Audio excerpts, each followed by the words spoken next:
Tonight, I will ask each of the panelists to take a minute or two to comment about the topics that were raised in the Globe.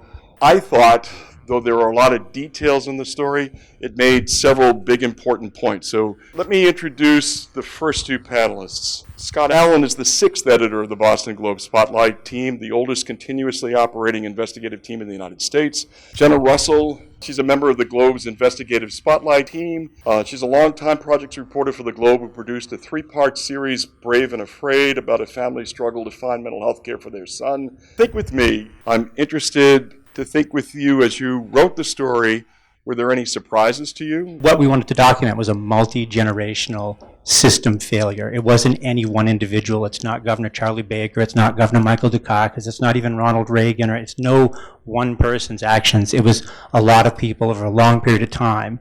And I know that the very first story we wrote, which was about homicides and done by people in mental health crises, I know that that has been by far the most controversial piece that we did, and I'm sure we'll talk about it in great detail, but that really wasn't all we had to say. And it wasn't in any way meant to stigmatize people who are mentally ill.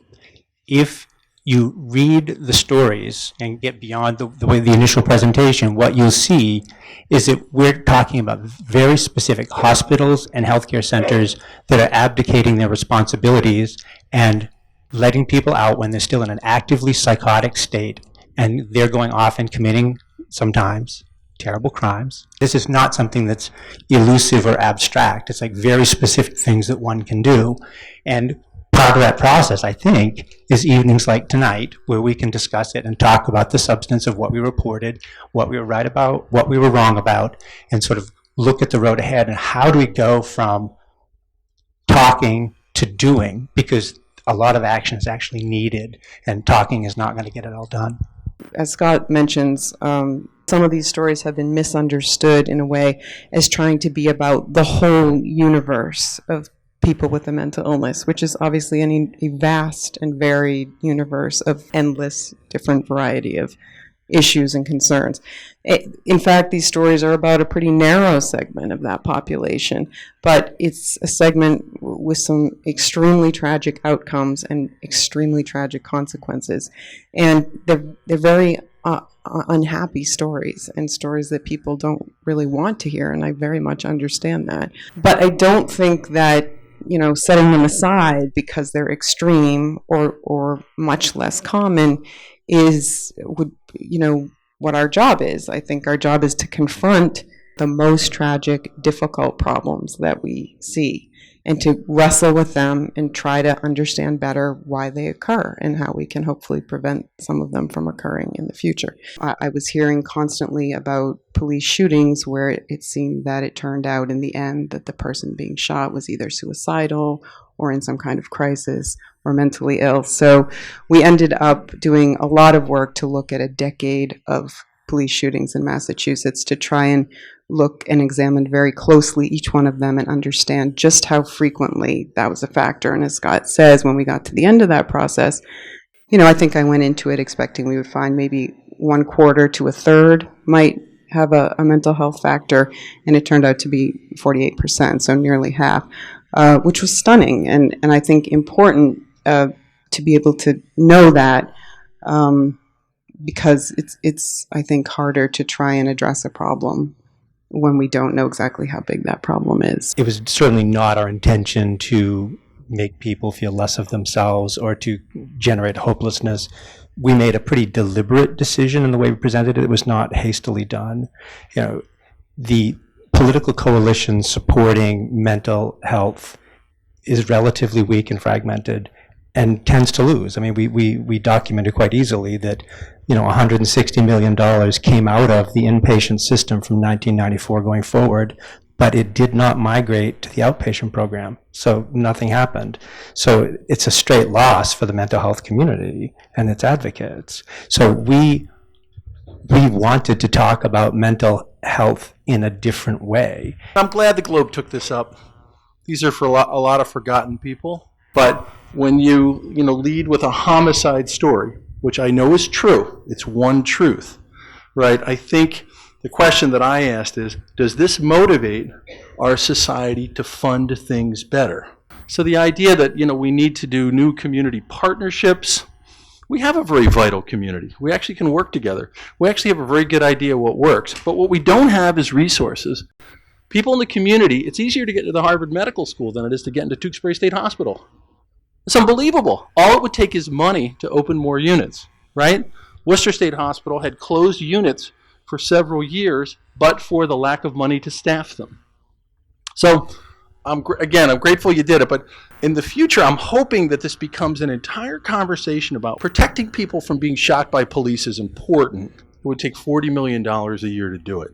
Here's what it would take. Here are the people who would make the decision about that money. Here are the police chiefs who would become leaders in our community. There are actually leaders here. Sam Cochran, the guy who invented this from Memphis, he would come here for free. He's a buddy of mine. All we would need is the money.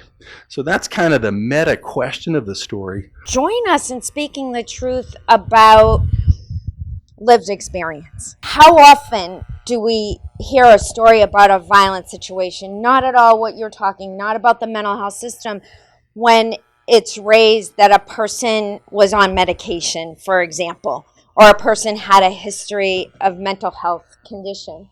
How often do people share the fact that we've experienced hearing voices, that we've experienced that, and that maybe we've moved through that, or maybe we experience it ongoing in our lives? How comfortable are people sharing about critically feeling suicidal often in life?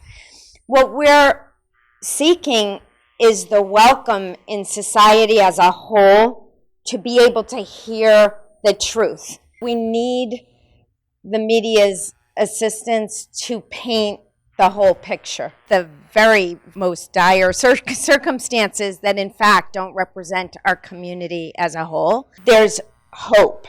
There's a way forward, and that we can find that together. With the tabloid approach that you guys offered, we all know, and that institutionalization is not the way that's going to help people actually relate.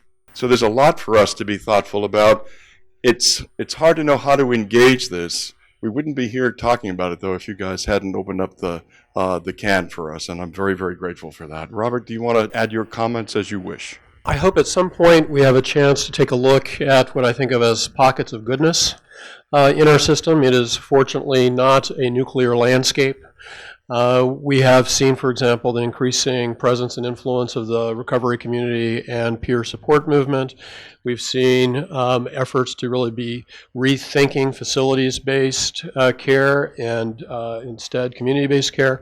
So I think before I say anything else, I'd want to say that there are things from which we can build. We are not in a post-apocalyptic landscape, although I also would agree we have a great deal to do.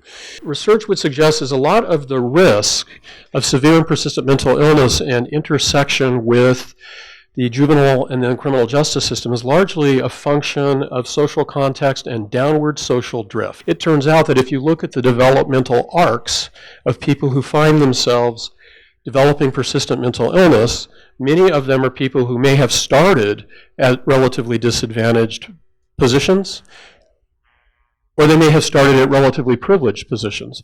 But as they suffer the consequences of unidentified or untreated or undertreated serious mental illness, they suffer this downward drift. In fact, the MacArthur study folks had the same level of criminal behavior, including violent behavior, as did the residents in the neighborhoods in which their housing was placed. So is this a mental illness problem, or is this if you make people live in criminal communities, you're going to have more people engage in criminal activity? Or at least we like to think about that for ourselves, is one of two states where the State Forensic Hospital is run and staffed through the Department of Corrections, and has it been that DMH has been eager to get it back once they pulled the troops out.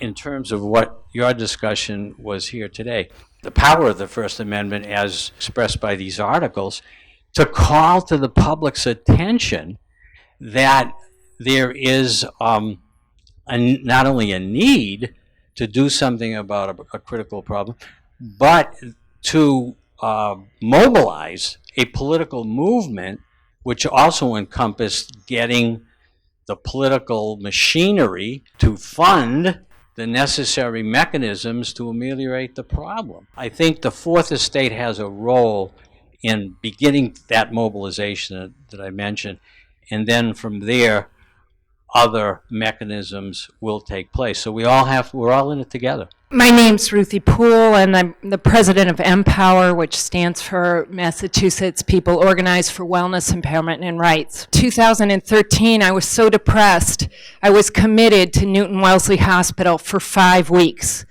I've told this story to Dan Tsai, the Undersecretary of Health and Human Services for Mass Health, and I said, Dan, you wouldn't have kept me locked up 5 weeks. He goes, no, Ruthie, we wouldn't have kept you locked up too.